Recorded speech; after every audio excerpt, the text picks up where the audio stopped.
So in front of me here, I have a knife that I bought like 6 months ago, a year ago. It's been a while.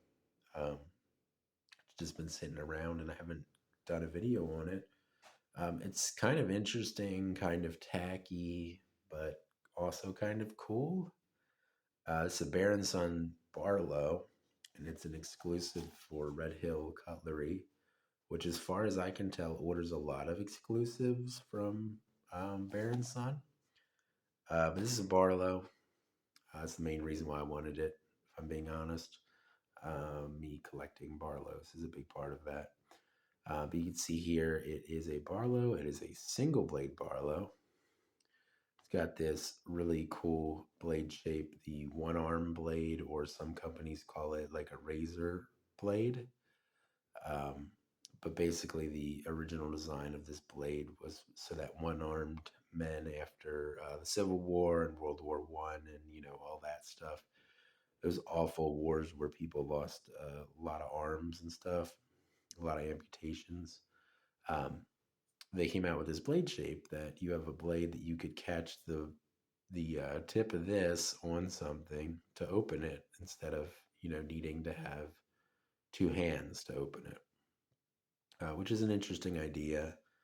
And it's a neat looking blade shape, and it's a blade shape with a lot of history behind it.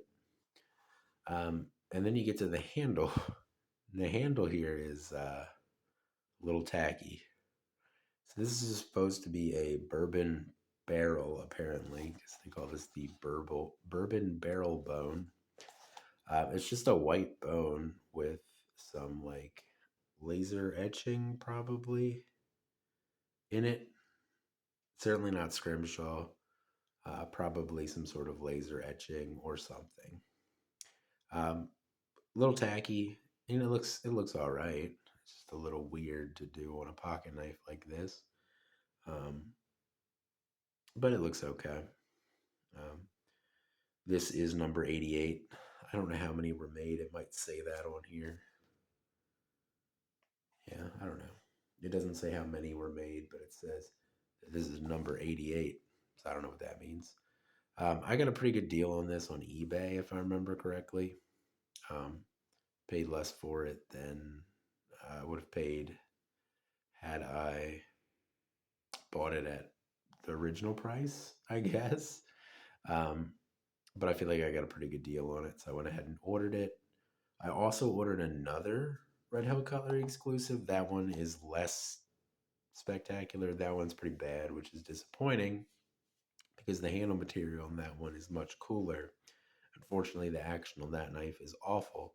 The action on this knife is really good. Like, this is a knife that I could see myself actually carrying. Now, that being said, let's get to the big, big skeleton in the closet with this knife, which is that this is stainless steel. And those of you that know me really well will know that I don't really carry a whole lot of stainless steel knives just because they don't excite me as much as carbon steel. I really like a pocket knife that changes over time and everything. So I really like carbon steel blades. That's just my opinion. A lot of people like stainless steel. And, I'm sure the steel's fine as far as holding an edge and everything. Um, but interesting knife, weird handles. It's got this etch here, Kentucky bourbon barrel bone. You got your Bear and Son Tang etch there, Bear and Son USA. Nothing on this side, no model number or anything.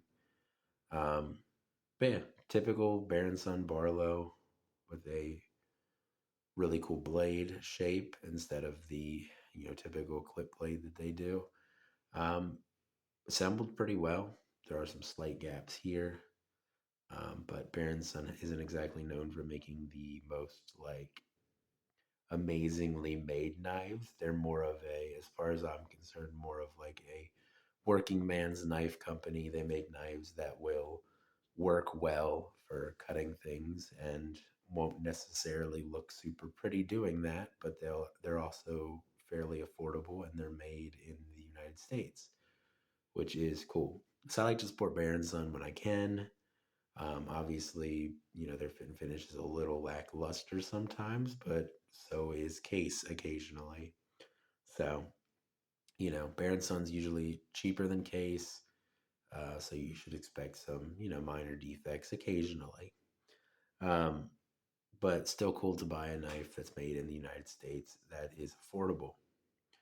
Um, but yeah, this knife, pretty happy with it, other than it just being weird, just kind of a weird knife. There's no blade play or anything. The action on it, like I showed, is really, really good. Let me try to showcase this one arm thing here. I'm gonna use the box. So basically, you would catch this on like your like pants, like your belt loop, table maybe, and you get it to like there, and then you'd open it the rest of the way using your jeans or a table or whatever. And then when you go to close it, usually you can just close stuff one handed, obviously, but super cool blade design that you can just open one handed if you needed to.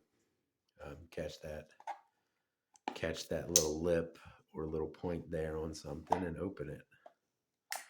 Um, cool idea at the time, especially back in the day. Of course, back then you didn't have automatic knives or one-handed opening knives with like thumb studs and all that fancy nonsense. No flipper tabs back then. Um, so this was the best way to get a pocket knife open with only one hand. Um, so blade shape that came about, after the Civil War, I think. Um, but blade shape with a little bit of history behind it. Uh, Weird handles on this particular knife, but definitely a pretty cool knife. I don't remember what I paid for it, but it is definitely a pretty cool knife, and I am super happy with this one. Um, but yeah, so this is the Bear and Son Kentucky Bourbon Barrel Bone uh, Barlow. That is a Red Hill Cutlery exclusive, um, and it is a neat knife for the most part. A little tacky, but still cool. But anyway, it's gonna be it for this video. I will see you guys in the next one, and I hope you have a good day.